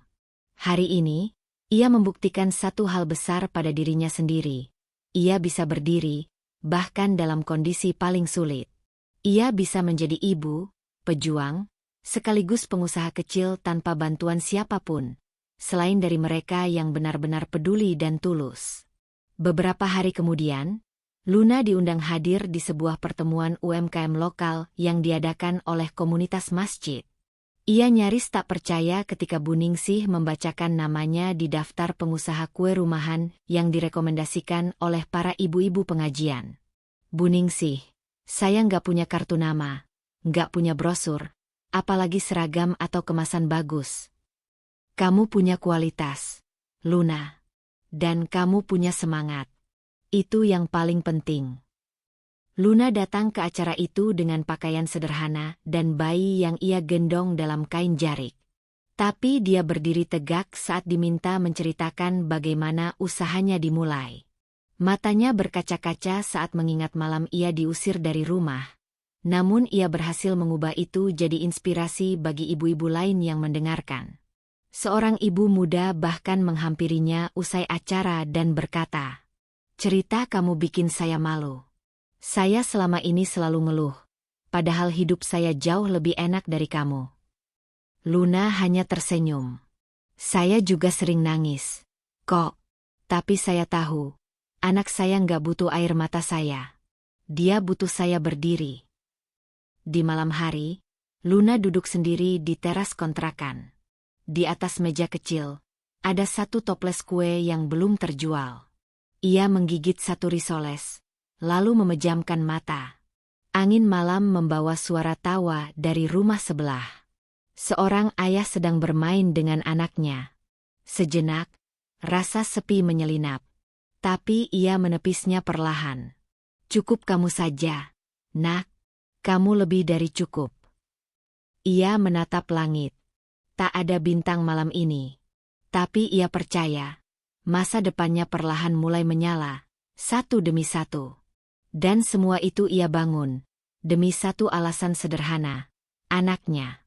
Bukan untuk membalas Ferdi. Bukan untuk menunjukkan bahwa ia bisa tanpa suami. Tapi untuk membuktikan bahwa seorang ibu yang tersakiti bisa bangkit, berdiri, dan menjemput takdirnya sendiri, tanpa harus menjatuhkan siapapun. Ia bukan lagi Luna yang dulu. Kini ia adalah Luna yang sudah kembali berdiri. Demi anaknya, dan demi dirinya sendiri. Di sebuah apartemen mewah berlantai 8, suara sepatu hak tinggi bergema di lantai marmer. Sabrina berjalan dengan langkah cepat ke arah meja makan, mengenakan gaun satin mahal yang baru dibelinya kemarin. Tangannya menjinjing 2 kantong belanja penuh barang branded. Di sofa, Ferdi duduk dengan muka kusut, memandangi layar ponsel yang menunjukkan notifikasi rekening banknya. Saldo, Rp23.500. "Kamu belanja lagi, sayang?" tanya Ferdi dengan nada rendah, mencoba menahan kesal. Sabrina tidak menatapnya. Ia hanya meletakkan tas-tas belanja di meja dan merapikan rambutnya di cermin. "Ya, emang kenapa? Uang yang kamu kasih itu belum cukup buat aku hidup nyaman. Masa kamu mau aku pakai tas palsu kayak istri-istrinya tukang ojek?" Ferdi menelan ludah. Ia sudah 2 bulan tinggal bersama Sabrina sejak mengusir Luna dan bayinya. Awalnya, semua terasa seperti surga. Makan enak, tidur di tempat empuk, tak ada suara bayi menangis. Tapi sekarang, semuanya mulai terasa berbeda. Sabrina semakin dingin, semakin menuntut. Dan ia belum juga mendapat pekerjaan tetap sejak keluar dari kerjaan lamanya. "Kamu tahu, aku lagi cari kerja. Tapi sekarang susah, Sa. Aku butuh waktu," ujar Ferdi lirih. Sabrina mendengus dan menatapnya tajam. "Dengar ya, Fer. Aku bukan mesin ATM. Aku cuma mau hidup enak. Dan kamu janji, kamu bisa kasih itu. Kalau enggak, ya udah, Jangan berharap aku bisa terus di sini ngurusin kamu. Ucapan itu seperti cambuk. Ferdi hanya bisa menunduk, menahan malu dan amarah yang membuncah dalam dada. Dalam hati, ia mulai bertanya-tanya, apakah benar Luna lebih buruk dari Sabrina? Sementara itu, di rumah kontrakan kecilnya, Luna sedang mengajar seorang ibu muda membuat kue bolu kukus. Usaha kecilnya semakin berkembang. Ia sudah punya 2 pelanggan tetap yang rutin memesan setiap minggu, dan mulai membuka kursus kue kecil-kecilan bagi ibu-ibu di lingkungan kontrakannya. Anaknya yang masih bayi sesekali menangis, tapi Luna dengan cekatan menenangkan, lalu kembali bekerja. Bu Ningsih dan beberapa tetangga kerap datang membantunya. Tak ada kemewahan. Tapi di sini, ada kasih dan ketulusan. Di sela-sela kelelahan, Luna duduk di ruang tengah, membuka buku catatan keuangan usahanya. Untuk pertama kalinya dalam hidup, ia punya tabungan lebih dari 1 juta rupiah. Tidak besar, tapi penuh makna. Ia menatap foto Ferdi dan dirinya di masa lalu yang masih ia simpan. Bukan karena rindu, tapi sebagai pengingat bahwa luka pernah membentuk dirinya menjadi wanita sekuat sekarang. Di apartemen Sabrina, konflik mulai memuncak. Sabrina mulai sering pulang malam, bahkan kadang tak pulang sama sekali. Ferdi mencium bau parfum pria dari bajunya, tapi ia hanya bisa diam. Sekali ia mencoba bertanya, Sabrina membentaknya hingga tetangga sebelah menggedor pintu. Kamu pikir kamu siapa? Suami? Suami itu kerja, kasih nafkah, bukan numpang hidup kayak benalu, teriak Sabrina. Ferdi semakin terpuruk. Ia merasa hina. Dulu, ia meninggalkan Luna dengan keyakinan bahwa Sabrina bisa memberinya hidup lebih baik. Tapi sekarang, hidupnya justru lebih kacau. Sabrina tak pernah masak, tak pernah mencuci. Bahkan sering menghinanya di depan teman-temannya. Kamu nganggur, Fer. Kamu tuh nggak berguna. Coba tanya dirimu sendiri, pantas nggak kamu jadi kepala rumah tangga? Ujar Sabrina suatu malam. Ucapan itu menghantam harga dirinya. Tapi entah kenapa, Ferdi hanya diam. Mungkin karena dia tahu, semua itu benar. Beberapa hari kemudian, Bu Yani datang mengetuk pintu apartemen Sabrina dengan wajah panik. Ferdi, cepat buka. Rentenir itu cari aku lagi. Aku butuh tempat tinggal. Sabrina langsung mengerutkan dahi melihat mertua barunya datang dengan tas besar dan muka lusuh. Tapi Ferdi membiarkan ibunya masuk. Cuma sebentar aja. Kasihan ibu, katanya memelas. Namun kehadiran Bu Yani justru memperkeruh keadaan. Ia cerewet, menuntut dilayani, dan tak henti-henti memuji-muji kehidupan masa lalunya saat masih tinggal bersama Luna. Dulu tuh Luna tahu masak. Rumah rapi. Nggak kayak di sini, berantakan terus. Sabrina juga nggak pernah nyapa orang tua. Belanja mulu. Sabrina tak bisa lagi menahan diri. Suatu malam, ia melempar piring ke lantai dan berteriak di depan Ferdi dan ibunya. Kalian pikir kalian siapa tinggal di sini dan nyuruh-nyuruh gue? Ini apartemen gue. Kalau gak suka, minggat. Ferdi akhirnya berani menjawab. Kamu udah keterlaluan. Sabrina tertawa sinis. Baru sadar sekarang?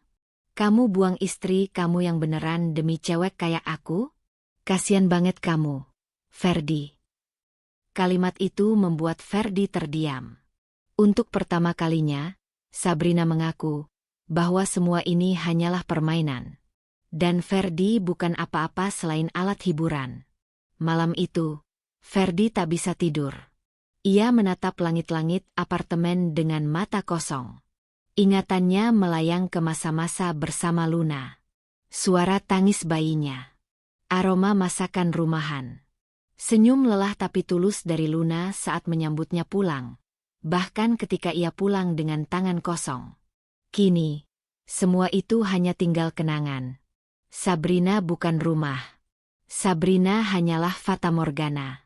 Satu persatu, topeng-topeng mulai terlepas. Sabrina bukan malaikat penolong. Bu Yani bukan ibu yang bijak. Dan ia sendiri bukan suami sejati.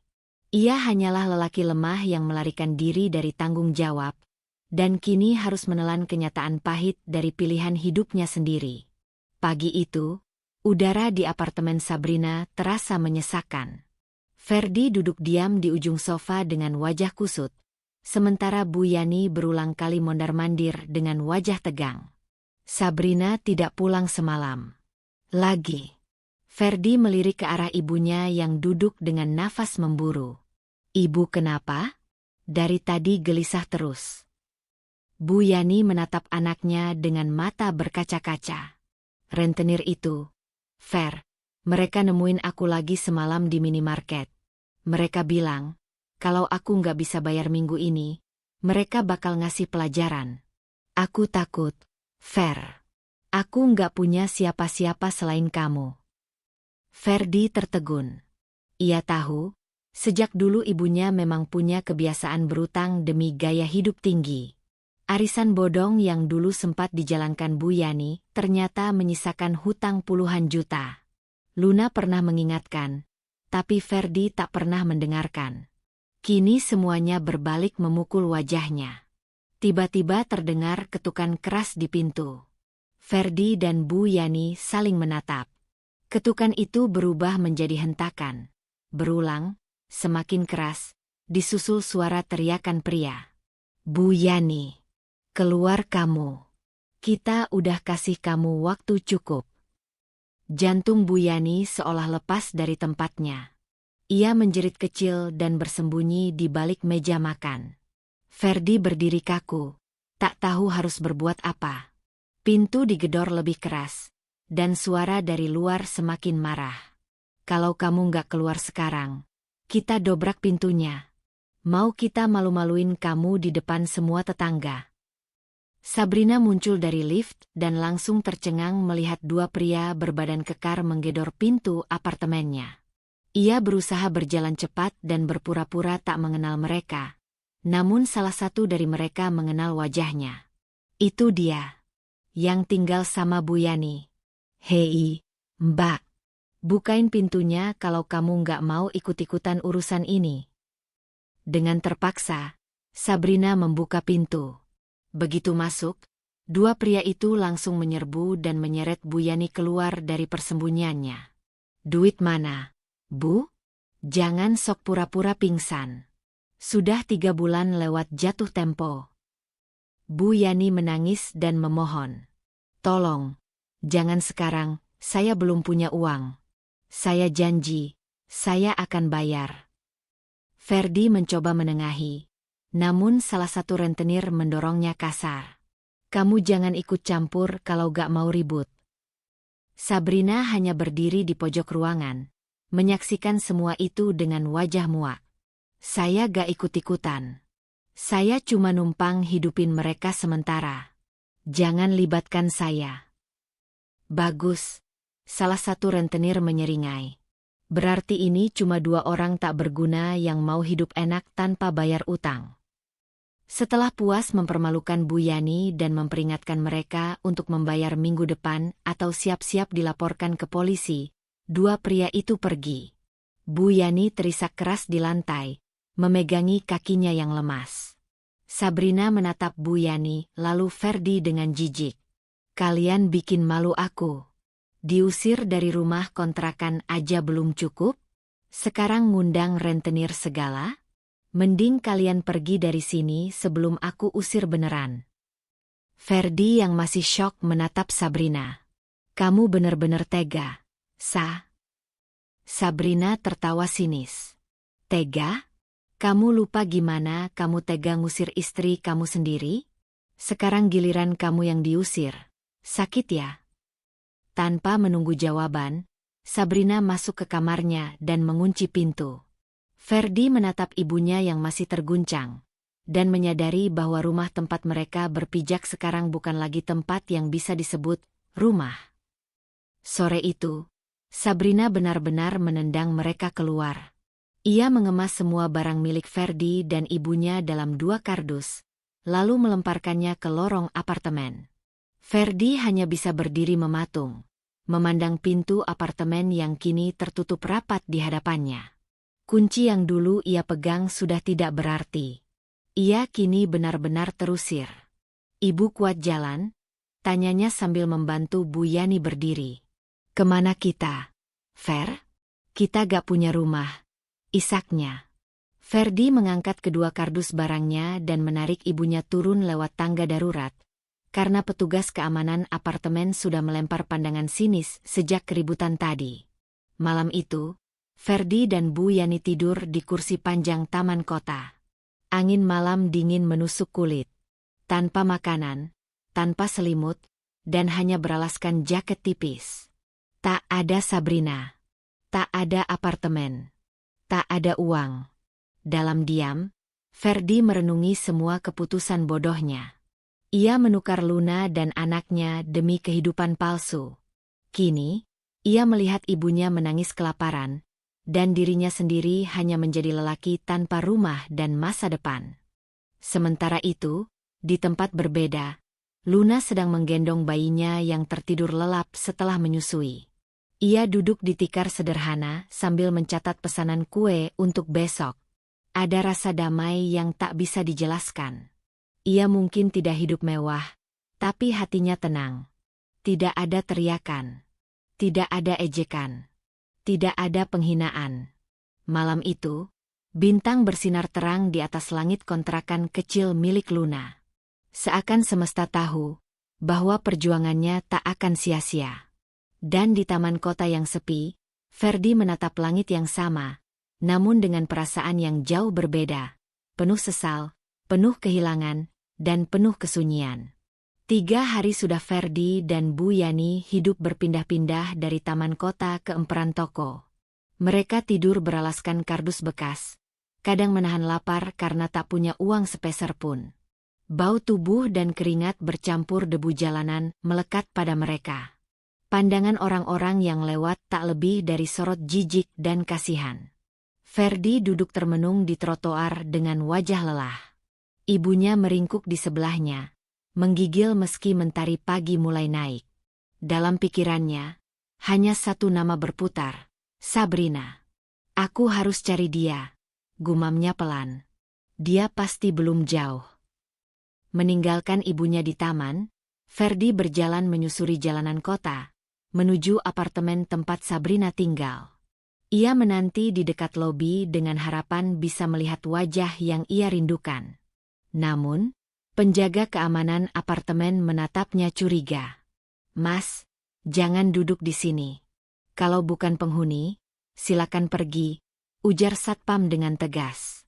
Saya cuma mau ketemu Sabrina, yang tinggal di lantai 8, ucap Ferdi memohon. Satpam itu mengernyit. "Sabrina? Yang itu udah pindah 2 hari lalu. Angkut semua barangnya, langsung check out. Katanya mau keluar kota." Ferdi tercekat. Keluar kota?" "Iya, udah gitu bawa koper banyak. Saya tanya mau pindah kemana. Dia cuma bilang, tempat yang lebih layak buat perempuan kayak saya." Habis itu, hilang. Dunia seolah runtuh di hadapan Ferdi. Ia berbalik perlahan, langkahnya gontai. Sabrina benar-benar pergi. Tak ada pesan. Tak ada salam. Wanita yang dulu membuatnya berkhianat, kini menghilang tanpa sisa. Ketika Ferdi kembali ke taman kota, ia mendapati ibunya sedang ditegur oleh petugas dinas sosial. Bu Yani menangis, dikelilingi oleh orang-orang yang mulai memperhatikan. Ferdi segera menghampiri, mencoba menjelaskan bahwa mereka hanya butuh tempat berteduh. Namun, semua itu tidak mengubah kenyataan. Mereka kini menjadi gelandangan. Malamnya, mereka berdua duduk di bawah jembatan layang. Perut keroncongan, tubuh lelah, dan pikiran kosong. "Ibu gak kuat, Fer," bisik Bu Yani lirih, menahan tangis. Ferdi hanya menunduk. Ia tak punya jawaban. Bahkan, Untuk menenangkan ibunya pun ia sudah tak mampu. Di tempat lain, Luna baru saja menutup pintu rumah kontrakannya setelah mengantar paket pesanan. Bayinya tidur pulas di dalam kamar. Usahanya kini berkembang. Banyak pesanan datang dari pelanggan tetap yang puas dengan cita rasa kuenya. Setiap malam, Luna mencatat pengeluaran dan pemasukan. Ia juga mulai menabung sedikit demi sedikit untuk masa depan anaknya. Ia bahagia dalam kesederhanaan. Tidak ada glamor. Tidak ada suami. Tapi ada kedamaian. Seminggu kemudian, Ferdi duduk memeluk lututnya di bawah jembatan. Tubuhnya makin kurus. Ia menatap lalu lintas kota yang terus bergerak, seolah tak peduli dengan manusia sepertinya. Ibunya terbaring lemah di sebelah, batuk-batuk akibat kelelahan dan udara malam yang lembab. Ia mengeluarkan ponsel bututnya yang tinggal sisa baterai dan memandangi layar. Di galeri, tersisa satu foto. Luna tersenyum sambil menggendong bayi mereka. Entah kenapa, hatinya mendadak terasa sesak. Kenapa dulu aku begitu bodoh? Gumamnya. Kenapa aku lepas dia? Ponsel mati kehabisan baterai. Ferdi menutup mata. Tapi malam itu ia tak bisa tidur. Yang terus terbayang adalah wajah Luna. Wajah perempuan yang pernah ia hancurkan demi wanita yang kini meninggalkannya tanpa sedikit pun rasa bersalah. Di pagi buta, Bu Yani demam tinggi. Ferdi panik. Ia berusaha mencari bantuan ke puskesmas terdekat, tapi tak ada yang mau membantu karena mereka tidak punya identitas, apalagi uang. Akhirnya, Ferdi menyeret tubuh ibunya ke sebuah masjid kecil di sudut pasar, berharap ada yang bersedia membantu. Seorang pengurus masjid merasa kasihan dan memberi mereka makanan hangat dan selimut. "Tidurlah, Bu, sebentar lagi tenang," ucap Ferdi sambil memegangi tangan ibunya. Saat itu juga, ia merasakan sebuah dorongan aneh dalam hatinya, dorongan untuk menebus dosa.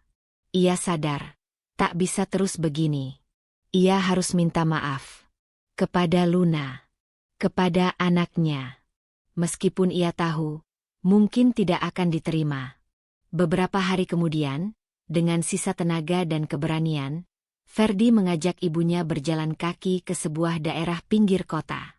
Ia ingat pernah mendengar dari tetangga lama bahwa Luna tinggal di sana, menjalankan usaha kecil-kecilan. Perjalanan itu memakan waktu lama. Mereka tersesat. Beberapa kali hampir menyerah. Tapi Ferdi terus berjalan. Di bawah mentari yang terik, dengan tubuh lelah dan mata sembab, Ferdi berdiri di depan sebuah rumah kontrakan sederhana yang bersih dan asri. Ia menatap pintu kayu yang tertutup rapi itu, lalu mengangkat tangan, mengetuk pelan. Tok, tok, tok. Langkah kaki terdengar dari dalam. Pintu terbuka perlahan. Dan di ambang pintu, berdirilah Luna. Wajahnya terpaku melihat dua orang lusuh yang berdiri di hadapannya. Ferdi menunduk, dan dengan suara bergetar, ia berkata, "Luna, bolehkah kami berteduh sebentar?" Luna berdiri terpaku di ambang pintu. Matanya tertuju pada dua sosok lusuh di hadapannya. Ferdi, suaminya yang dulu mengusirnya, dan Bu Yani, ibu mertua yang pernah menghinanya habis-habisan.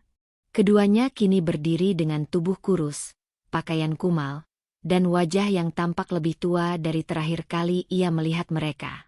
Luna menelan ludah. Tangannya menggenggam erat pintu. Bayinya tengah tertidur di dalam kamar. Hatinya berkecamuk antara luka lama yang kembali menganga dan rasa iba yang perlahan menyusup tanpa diundang. "Luna, tolong, hanya sebentar saja. Ibu sakit. Kami nggak tahu lagi harus kemana," ucap Ferdi dengan suara parau. Mata yang dulu menatapnya dengan congkak, kini tampak redup dan memelas. Bu Yani hanya diam, duduk terkulai di tanah dengan tubuh menggigil. Tangannya memegangi perutnya yang kosong, dan napasnya terdengar berat.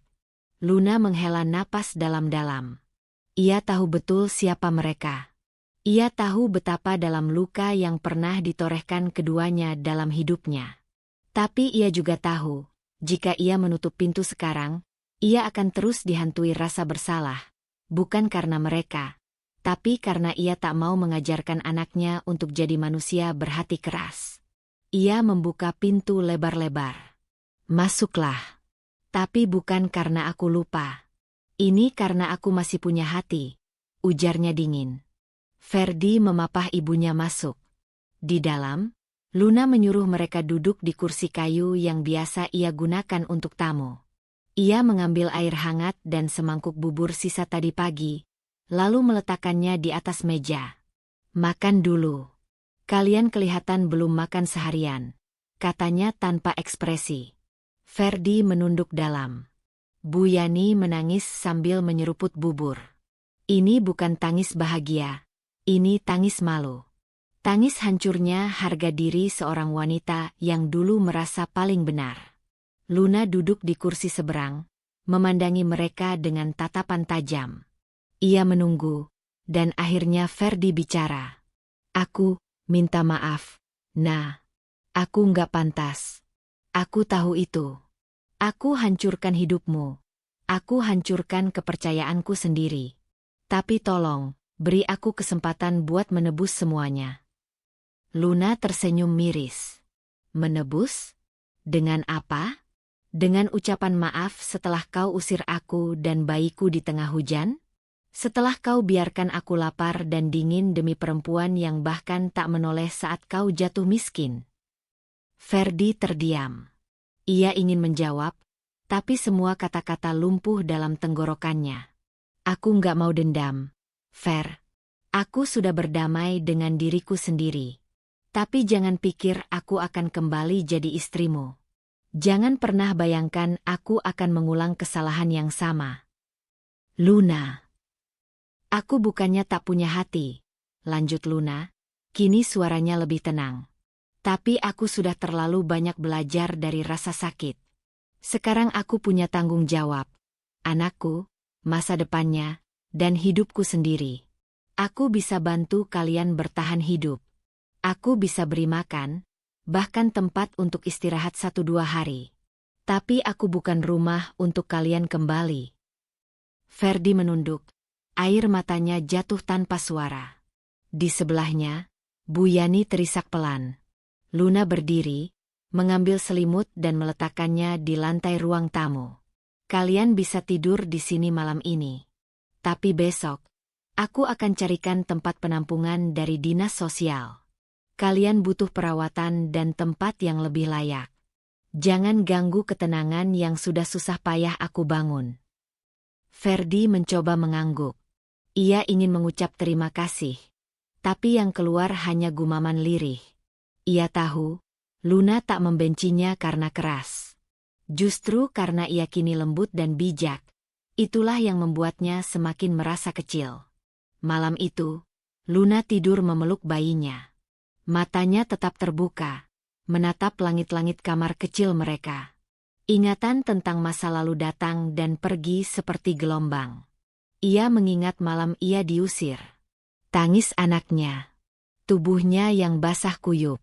Hatinya yang hampir putus asa. Tapi malam ini, di tempat yang sama, ia kuat. Ia bukan lagi Luna yang dulu. Ia adalah Luna yang mampu berdiri. Yang bisa memaafkan, tanpa harus kembali ke luka yang sama. Keesokan harinya, Luna menyiapkan sarapan sederhana. Nasi, telur dadar, dan sayur bening. Ia meletakkannya di atas meja sebelum menggendong anaknya dan membuka pintu untuk bekerja seperti biasa. "Kalau kalian sudah siap, nanti siang aku ajak ke tempat penampungan," katanya singkat sebelum pergi. Ferdi hanya mengangguk. Bu Yani masih tertunduk malu. Setelah Luna pergi, Ferdi duduk di teras rumah kecil itu. Ia memandangi tanaman di pot kecil yang tertata rapi. Di dinding tergantung papan sederhana bertuliskan, "Kue buatan rumah, pesan Diwa." Air matanya mengalir lagi. Ia menyadari, kebahagiaan tak pernah datang dari wanita cantik atau janji glamor. Kebahagiaan ada pada ketulusan, kesederhanaan, dan seseorang yang siap menggenggam tanganmu bahkan saat kau tak punya apa-apa. Dan hari itu, ia tahu, ia telah kehilangan semuanya. Tapi lebih dari itu, ia telah kehilangan Luna. Selamanya. Hari-hari berlalu sejak Ferdi dan Bu Yani datang mengetuk pintu kontrakan Luna. Sesuai janjinya, Luna membantu mereka mencari tempat penampungan sementara melalui bantuan seorang kenalan dari dinas sosial. Ia bahkan menyisihkan sebagian keuntungan usahanya untuk membeli obat-obatan Bu Yani, yang ternyata menderita tekanan darah tinggi karena stres dan kurang makan selama berminggu-minggu. Namun setelah semua bantuan itu diberikan, Luna tetap menjaga batas. Ia tak pernah membiarkan mereka masuk ke dalam lingkar hidupnya kembali. Bukan karena ia pendendam, tapi karena ia akhirnya mencintai dirinya sendiri, dan menyadari bahwa luka-luka yang dulu tak seharusnya ia rawat terus-menerus. Pagi itu, Luna duduk di meja kecil di depan kontrakannya. Di tangannya ada amplop putih yang isinya tak lain adalah surat permohonan maaf dari Ferdi. Tulisan tangannya berantakan, kata-katanya sederhana, tapi terasa tulus. Ia menceritakan betapa kerasnya hidup tanpa Luna. Betapa ia menyesal karena kehilangan wanita yang pernah mencintainya sepenuh hati. Betapa ia akhirnya paham bahwa Sabrina hanyalah fata morgana, dan Luna adalah oase nyata yang ia abaikan. Di akhir surat itu tertulis, "Aku tak berharap kembali. Aku tahu aku tak pantas. Tapi jika suatu hari anak kita bertanya siapa ayahnya, katakan padanya bahwa ayahnya pernah menjadi orang paling bodoh di dunia, dan ibunya adalah wanita paling kuat yang pernah ada." Luna terdiam lama. Ada air mata yang menetes. Bukan air mata luka, tapi air mata penerimaan. Air mata yang muncul ketika seseorang akhirnya melepaskan tanpa kebencian, tanpa dendam, dan tanpa niat untuk kembali. Sore harinya, Luna mengajak anaknya berjalan ke taman kecil tak jauh dari kontrakan. Si kecil, yang kini mulai belajar berjalan, tertawa-tawa mengejar kupu-kupu. Dalam momen itu, Luna menyadari bahwa ia sudah sepenuhnya sembuh. Ponselnya berbunyi. Sebuah pesan masuk dari seorang pelanggan baru yang ingin memesan kue dalam jumlah besar untuk acara kantor. Rezeki yang terus datang, sedikit demi sedikit, membuat Luna semakin yakin bahwa ia berada di jalan yang benar. Beberapa hari kemudian, Ferdi benar-benar pergi meninggalkan kota itu. Ia memutuskan ikut program pelatihan kerja dari pemerintah yang disarankan oleh pihak dinas sosial. Ia tak lagi mencoba mendekati Luna. Ia tahu, pintu itu sudah tertutup, tapi bukan karena Luna kejam. Justru karena Luna sudah terlalu baik. Dan Bu Yani perlahan berubah. Setelah merasa sangat terpukul dan terhina oleh kejatuhannya, ia mulai memperbaiki diri. Ia belajar menjahit dari seorang relawan di penampungan, dan mulai menjual hasil karyanya. Ia tak pernah lagi mencaci Luna.